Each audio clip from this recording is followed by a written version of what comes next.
Hi, this is Hugh Wolff, and I'm here in the rehearsal room of the Seoul Philharmonic. I want to welcome you this week to our fascinating concert that includes music by Brett Dean, Gustav Holst, and Edward Elgar. So we're performing two pieces that have outer space theme to them, Gustav Holst's The Planets, and then several years ago, Simon Rattle and the Berlin Philharmonic decided to ask composers to add more movements to the planets or more small pieces to go with the planets that were about other things in outer space, asteroids, comets. Even Pluto is missing because Pluto hadn't been detected when Holst wrote the piece. And Brett Dean, an Australian composer, chose to do something quite unusual, I think very moving, very interesting.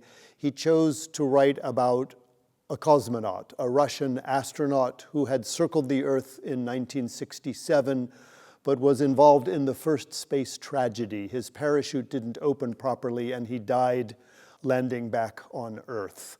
And so the piece is a kind of memorial to him, and it tells his story, and it does it in kind of three sections. At the beginning, you'll hear just little bleeps and bloops, little sounds. You can imagine the static on the radio as he's going around the Earth.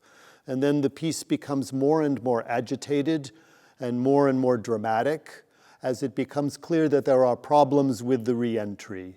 And then there's a kind of catastrophe, and after that, just the sound of space again after the man has died on re-entry. So the piece, rather short, maybe 7 minutes, takes us on an emotional journey and a kind of cosmic journey as well. And it works well to introduce us then, later in the program, to Gustav Holst's The Planets. This is a piece that's really more about astrology and Greek and Roman mythology than it is about astronomy. He wasn't really interested in the planets as planets. He was interested in the characteristics humans have given the planets when we look up into the sky from thousands of years ago. We're human, so we look up, we see things, and we give these things human characteristics. And so each movement based on a planet at the time of Holst, Mars, Venus, Mercury, Jupiter, Saturn, Uranus, Neptune, each movement has a character, and the character is what that planet in historical times or in astrological thinking represents. So Mars was always the god of war, so a heavy, dramatic, angry movement. The opposite, Venus, the bringer of peace.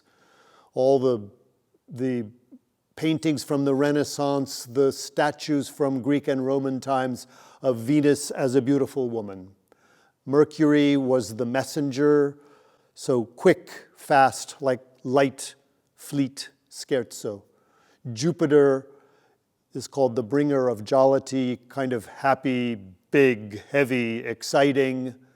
Saturn, sort of the opposite, the bringer of old age. So Saturn, kind of, in English we have the word saturnine, the adjective that comes from Saturn, which means tired. Then Uranus, the magician, full of surprises, and Neptune, the mystic, kind of disappearing into outer space. The piece has a brilliant and unusually original ending, which is hidden from view of the audience. A women's choir starts to sing very quietly, and as the orchestra fades away, all that's left is the sound of the choir, also fading away.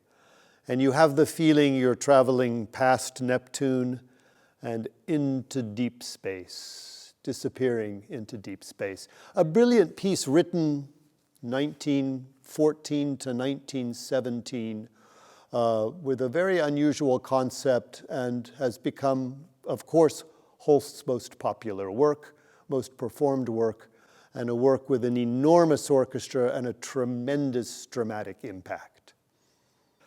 I always enjoy coming here and working with the Seoul Philharmonic. I think it's my 4th time here, and we've been rehearsing for a couple of days. Tremendous progress, tremendous excitement.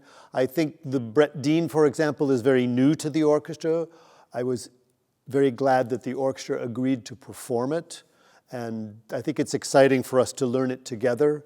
I've done it with the composer. I've recorded it in Australia with the Sydney Symphony, so I have a little bit of personal connection to the composer and know kind of how he wants the piece to go. So it's fun to bring that knowledge here to Seoul for the orchestra, and we're just having a great time working hard and preparing for the concerts. John Wang is a man that I performed with several years ago at a cello festival. I think we did the Haydn D major. He's a lovely person, a beautiful musician, and someone I admire a lot. He probably doesn't remember this, but I would say 40 years ago, when we were both quite young, he performed on a tour, perhaps even here in Korea, but I think in Japan, with the National Symphony of Washington and Rostropovich. I was the assistant conductor, and I remember I played the celesta when he performed the Shostakovich concerto. So he probably doesn't know that, but I remember him from that as well, when he was young, a new, exciting cellist on the international scene. And of course, Rostropovich always knew which cellists to feature as soloists. He picked the cellists that he admired, young ones coming up, and John Wang was one of those. So it's been fun working here this week, as always, and enjoying walking around Seoul. So I want to welcome everyone to the concerts Thursday and Friday night at the Seoul Arts Center. We've been working hard. It's an exciting program. I think you'll enjoy it, and I hope to see you there. Thank you.